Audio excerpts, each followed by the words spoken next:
Buenos días a todos. Good morning, everyone. ¿Cuánto ha cambiado en tan And how poco much has tiempo? changed in such a short time? Hace un año me paré aquí A year frente a ago, I ustedes stood en here soledad, before you, which were received with some surprise and astonishment by much of the political, economic, and media establishment in the West. And I must admit that in some sense I understand it. A president of a country that, due to systematic economic failure for more than 100 years, due to taking cowardly stances in major global conflicts, and due to having closed off from trade, had practically lost all international relevance over the years. A president of that country stands on this platform and tells the whole world that they are wrong, that they are heading for failure, that the West has strayed and must be redirected. A president of that country, Argentina, who was not a politician, who did not have legislative support, who did not have the support of governors, nor of business people, nor of media groups. In that speech here, standing in front of you, I told you it was the beginning of a new Argentina, that Argentina had been infected with socialism for too long, and that with us it would embrace the ideas of freedom again, a model that we summarize in the defense of life, liberty, and private property. And I also told you that, in a sense, Argentina was the ghost of the future Christmases of the West, because we had already lived through everything you were experiencing, and we already knew how it ended. 1 year later, I must say that I no longer feel so alone. I don't feel so alone, because the world has embraced Argentina. Argentina has become a global example of fiscal responsibility, of commitment to our obligations, of how to end the problem of inflation, and also of a new way of doing politics, which involves telling people the truth to their faces and trusting that people will understand. I also don't feel alone, because throughout this year I have been able to find companions in this fight for the ideas of freedom in all corners of the planet. From the marvelous Elon Musk to the fierce Italian lady, my dear friend Giorgia Meloni. From Bukele in El Salvador to Viktor Orban in Hungary. From Benjamin Netanyahu in Israel to Donald Trump in the United States. Slowly, an international alliance has been forming of all those nations that want to be free and believe in the ideas of freedom. And slowly what seemed like an absolute global hegemony of the left UOC in politics, educational institutions, media, supranational organizations, or forums like Davos has been cracking. And a hope for the ideas of liberty is beginning to emerge. Today I come here to tell you that our battle is not won, that although hope has been reborn, it is our moral duty and our historical responsibility to dismantle the ideological structure of sickly wokeness until we have succeeded in rebuilding our historical cathedral, until we achieve that the majority of Western countries embrace the ideas of freedom again, until our ideas are the common currency in the halls of events like this. We cannot lower our arms, because I must say, forums like this have been protagonists and promoters of the sinister agenda of wokeism that is doing so much harm to the West. If we want to change, if we truly want to defend the rights of citizens, we must first start by telling them the truth. And the truth is that there is something profoundly wrong with the ideas that have been promoted from forums like this. And I would like to take a few minutes today to discuss some of them. Today, few people deny that winds of change are blowing in the West. There are those who resist change. There are those who reluctantly accept it, but accept it nonetheless. There are the new converts who seem to embrace it when they see it as inevitable. And finally, there are those of us who have fought a lifetime for its advent. Each of you will know which group you identify with. Surely there is a bit of each one in this auditorium. But everyone will surely recognize that the time for change is knocking at the door. Historical moments of change have a particularity. There are times when the formulas that were valid for decades run out. The ways considered unique for doing things cease to make sense. And what for many were unquestionable truths are finally called into question. These are times when the rules are rewritten, And that's why they reward those who have the courage to take risks. But a good part of the free world still prefers the comfort of the known, even if it is the wrong path, and insists on applying the recipes of failure. And the great anvil that appears as a common denominator in countries and institutions that are failing is the mental virus of woke ideology. This is the great epidemic of our time that must be cured. It is the cancer that needs to be removed. This ideology has colonized the most important institutions in the world, from the parties and states of the free countries of the West to global governance organizations, including non-governmental institutions, universities, and media, as well as influencing the course of global conversation over the past decades. Until we remove this aberrant ideology from our culture, our institutions, and our laws, Western civilization and even the human species will not be able to return to the path of progress that our pioneering spirit demands. It is essential to break these ideological chains if we want to step into a new golden era. That is why today I want to dedicate a few minutes to destroying those chains. But first, let's talk about what we are fighting for. The West represents the peak of the human species, the fertile land of its Greco-Roman heritage and Judeo-Christian values planted the seeds of something unprecedented in history. After definitively prevailing over absolutism, liberalism inaugurated a new era in human existence. Within that new moral and philosophical framework that placed individual freedom above the whim of the tyrant, the West was able to unleash the creative capacity of man, initiating a process of wealth generation never before. The data speaks for itself. Until the year 1800, the world per capita GDP remained practically constant. However, starting from the 19th century, and thanks to the Industrial Revolution, the GDP per capita increased 20-fold, lifting 90% of the world's population out of poverty, even as the population expanded 8-fold.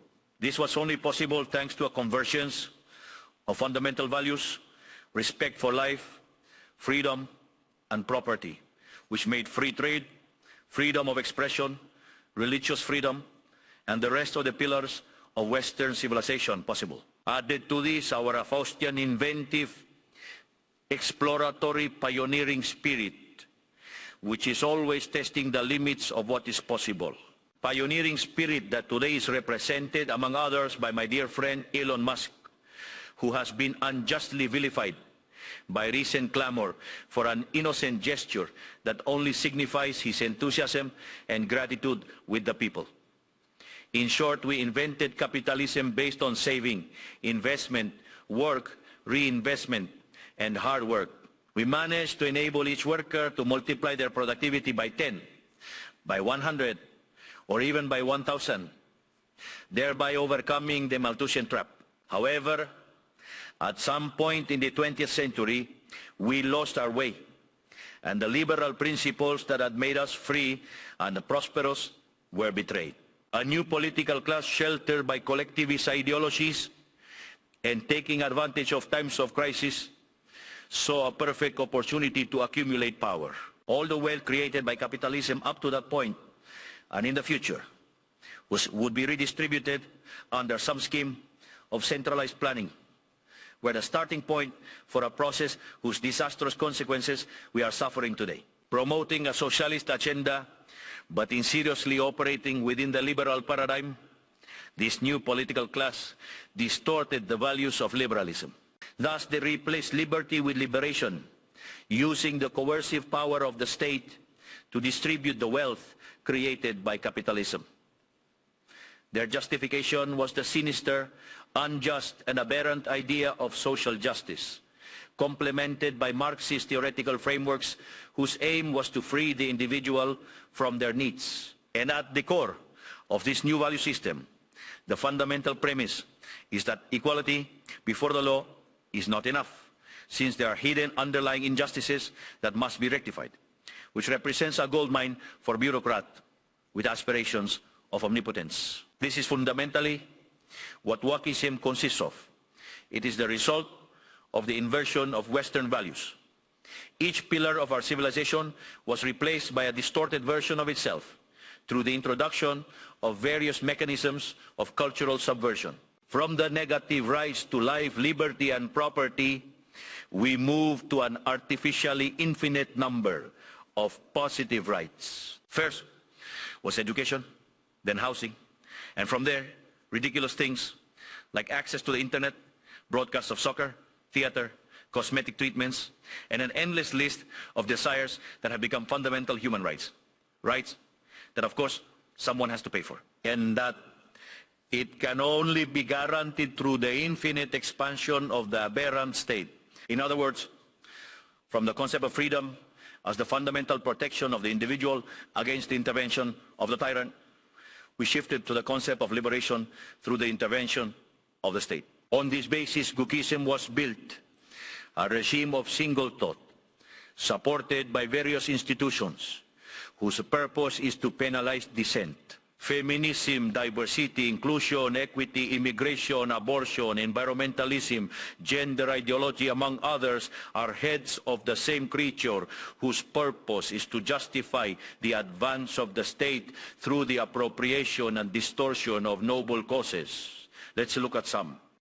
Radical feminism is a distortion of the concept of equality, and even in its most benevolent version, it is redundant, as equality before the law already exists in the West.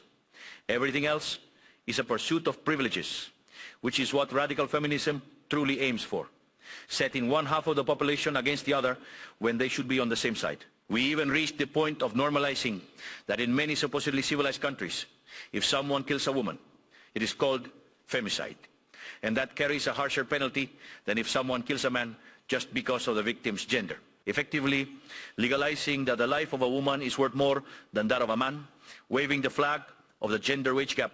But when one looks at the data, it is evident that there is no inequality for the same task. Rather, that the majority of men tend to go into higher paying professions than the majority of women. However, they do not complain that the majority of prisoners are men, or that most plumbers are men, or that the majority of robbery or murder victims are men, not to mention most people who died in wars. But if one raises these issues in the media, or even in this forum, we are labeled as misogynists, simply for defending a fundamental principle of modern democracy and the rule of law, which is equality before the law and the facts. Wokeism also manifests in sinister radical environmentalism and the banner of climate change. Preserving our planet for future generations is a matter of common sense. Nobody wants to live in a landfill. But again, Wokeism managed to pervert that basic idea. From preserving the environment for the enjoyment of human beings, we have moved to a fanatical environmentalism where humans are seen as a cancer that must be eliminated. And economic development is seen as little less than a crime against nature. However, when one argues that the Earth has already had 5 cycles of abrupt temperature changes, and that in 4 of them humans didn't even exist, we are labeled as flat earthers to discredit our ideas, regardless of the fact that science and data are on our side. It is no coincidence that these same people are the main promoters of the bloodthirsty and murderous abortion agenda, an agenda designed based on Malthusian premises that overpopulation will destroy the earth, and therefore we must implement some mechanism of population control. In fact, this has already been taken to such an extreme that today on the planet it is starting to become a problem, the population growth rate. What a task they undertook with these abortion aberrations. From these forums, the LGBT agenda is promoted, trying to impose on us that women are men and men are women only if they self-perceive that way. And nothing is said about when a man dresses as a woman and kills his rival in a boxing ring, or when a prisoner claims to be a woman and ends up assaulting every woman he encounters in prison. Just recently, the case of 2 American homosexuals made headlines worldwide, championing the banner of sexual diversity. They were sentenced to 100 years in prison for abusing and filming their adopted children for more than 2 years. I want to be clear that when I say abuses, it's not a euphemism, because in its most extreme versions, Gender ideology constitutes plain and simple child abuse. They are pedophiles. Therefore, I want to know who endorses those behaviors. They are irreversibly harming healthy children through hormonal treatments and mutilations. As if a child of 5 years old could give consent to such a thing. And if it happens that their family does not agree, there will always be state agents ready to intervene in favor of what they call the child's best interest. Believe me, the outrageous experiments carried out today in the name of this criminal ideology will be condemned and compared to those that occurred during the darkest times of our history. Covering this multitude of abject practices is the eternal victimhood, always ready to shoot accusations of homophobia, transphobia, and other inventions whose sole purpose is to try to silence those who denounce this scandal that national and international authorities are complicit in. On the other hand, in our companies, public institutions and universities, merit was set aside by the doctrine of diversity, which implies a regression to the noble systems of the past. Quotas are created for every minority that politicians can think of, which only undermines the excellence of these institutions. Wokeism has also distorted the course of immigration. The free movement of goods and people is foundational to liberalism. We know this well. Argentina, the United States, and many other countries became great because of those immigrants who left their homelands in search of new opportunities. However, instead of trying to attract foreign talent to promote development, we have moved to mass immigration motivated not by national interest, but by guilt. Since the West is a supposed cause of all the evils in history, it must redeem itself by opening its borders to everyone, inevitably culminating in a reverse colonization that resembles collective suicide. This is how we see today in images of hordes of immigrants who abuse, violate, or kill European citizens who only committed the sin of not adhering to a particular religion. But when one questions these situations, they are labeled as racist, xenophobic, or Nazi. Wokeism has penetrated so deeply in our societies, promoted by institutions like this one, that it has even led to questioning the very idea of sex through the harmful gender ideology. This has resulted in even greater state intervention through absurd legislation, such as the state having to fund hormones and missionary surgeries to fulfill the self-perception of certain individuals. Only now are we seeing the effects of an entire generation that mutilated their bodies, promoted by a culture of sexual relativity, who will have to spend their whole lives in psychiatric treatment to cope with what they did to themselves. But no one talks about these issues. Not only that, they have also subjected the vast majority to be slaves of the misguided self-perceptions of a tiny minority. And furthermore, wokeism seeks to hijack our future, because by dominating the lectures of the most prestigious universities in the world, they are training the elites of our countries to challenge and deny the culture, ideas, and values that made us great, further damaging our social fabric. What is left for our future if we are teaching our young people to feel ashamed of our past? All this was incubated and developed increasingly notably over the last decades after the fall of the Berlin Wall. Curiously, the free countries started to self-destruct when they were left without adversaries to defeat. Peace made us weak. We were defeated by our own complacency.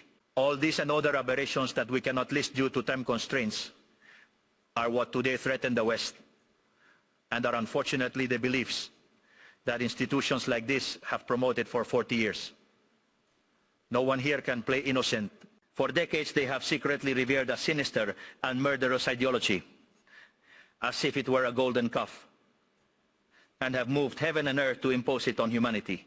This same organization and also the most influential supranational bodies have been ideologues of this barbarism.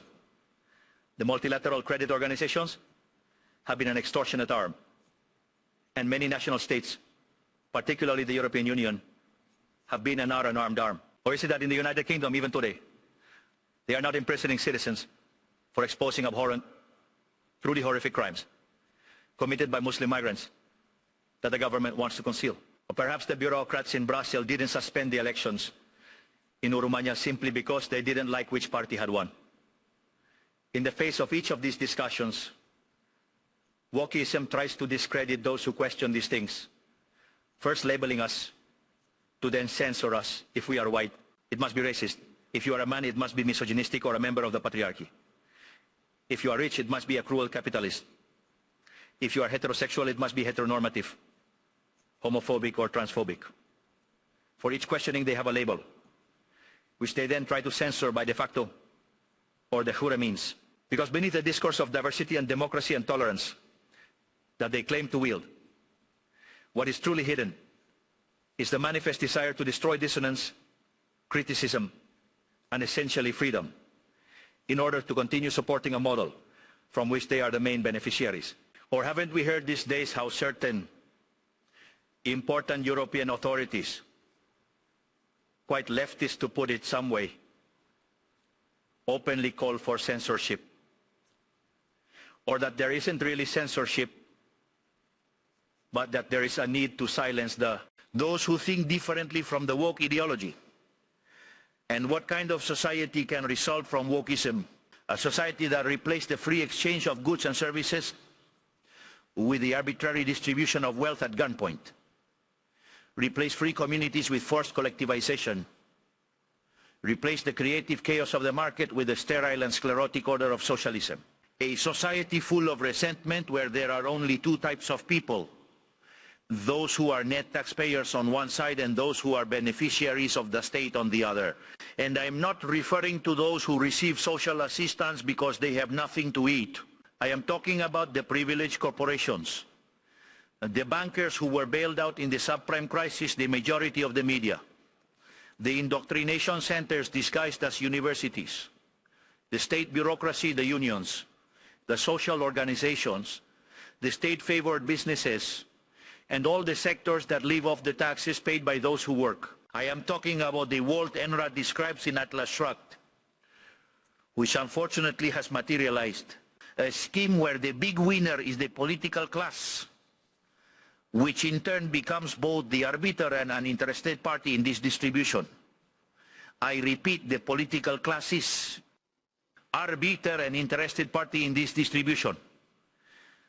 And as always, the one who distributes takes the best part, where beneath cosmetic differences between the different parties, interests, partners, deals, and an unalterable commitment to change nothing are shared. Because that called all of them the party of the state. A system that hides behind well-meaning speeches where a correcarichasse is where, according to them, the market fails. And they are the ones responsible for solving these failures with regulations, force, and bureaucracy.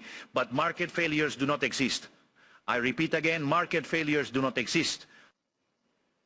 Since the market is a mechanism of social cooperation where property rights are voluntarily exchanged, the supposed market failures are a contradiction in terms. The only thing that intervention generates is new distortions in the price system, which in turn hampers economic calculation, saving and investment, and consequently ultimately ends up generating more poverty or at angle. Filthy with regulations, for instance, like the one that exists in Europe, killing economic growth. As I usually say in my presentations, if you believe there is a market failure, go and check if the state is not involved.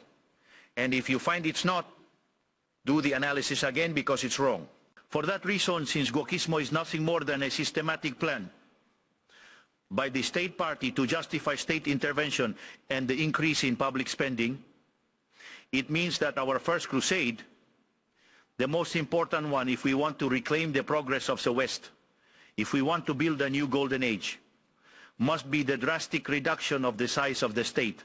Not only in each of our countries, but also the drastic reduction of all supranational organizations. Because it's the only way to cut off this perverse system at the root, draining its resources to return to the taxpayer what is theirs and end the sale of favors. There is no better method than eliminating state bureaucracy so that the possibility of selling such favors does not exist. The functions of the state must once again be limited to defending the right to life, liberty and property. Any other function the state assumes will detract from its fundamental task and will inevitably culminate in the omnipresent leviathan that we all suffer from today. Today we are witnessing a global exhaustion of this system that dominated us in recent decades. Just as it happened in Argentina, the rest of the world is seeing an intensification of the only relevant conflict of this century and all those that have passed. The conflict between free citizens and the political class that clings to the established order, redoubling their efforts of censorship, persecution and destruction. Fortunately, in the entire free world, there is a silent majority that is organizing. And in every corner of our hemisphere, the echo of this cry for freedom resounds. We are facing a change of era, a Copernican shift, the destruction of one paradigm and the construction of another. And if globally influential institutions like this House want to turn the page and participate in good faith in this new paradigm, they will have to take responsibility for the role they played in recent decades and acknowledge to society the mea culpa that is being demanded of them. To close, I want to speak directly to the leaders of the world, to all those who lead as many national states as large economic groups and international organizations, both those present here and those not listening from their homes. The political formulas of recent decades that I have presented in this speech have failed and are collapsing on themselves. That means that thinking like everyone, reading what everyone reads, saying what everyone says can only lead to error, even though there are still many who persist in walking towards the precipice. The script of the last 40 years has run out, and when a system is exhausted, history opens up. That's why to all global leaders I say, it's time to break from that script. It's time to be bold. It's time to dare to think and to dare to write our own verses. Because when the ideas and texts of the present all say the same and say wrong things, being brave is precisely about being untimely. It consists of going back, of not being dazzled by the temporary losing sight of the universal. It consists of recovering truths that were obvious to our predecessors and that are at the foundation of the civilizational success that has been the West, but which the regime of single-minded thought in recent decades perceived as if they were heresies. As Churchill once said, the further back we look, the further forward we can see. That is to say, we have to rediscover forgotten truths from our past, to untie the knot of the present and take the next step forward as a civilization toward the future. And what do I see when I look back? That we must once again embrace the latest proven thesis of economic and social success. That is the model of freedom, embrace the ideas of freedom again, return to liberalism. That is what we are doing in Argentina. That is what I trust President Trump will do in this new North America. And it is what we invite all the great nations of the free world to do, to timely prevent what is clearly a path leading to catastrophe. Ultimately, what I am proposing to you is that we make the West great again, just like 215 years ago. Argentina has broken its chains and invites everyone in the world, as our anthem says, to hear the sacred cry, freedom, freedom, freedom. May the force of heaven be with us. Thank you very much to everyone, and long live freedom, damn it.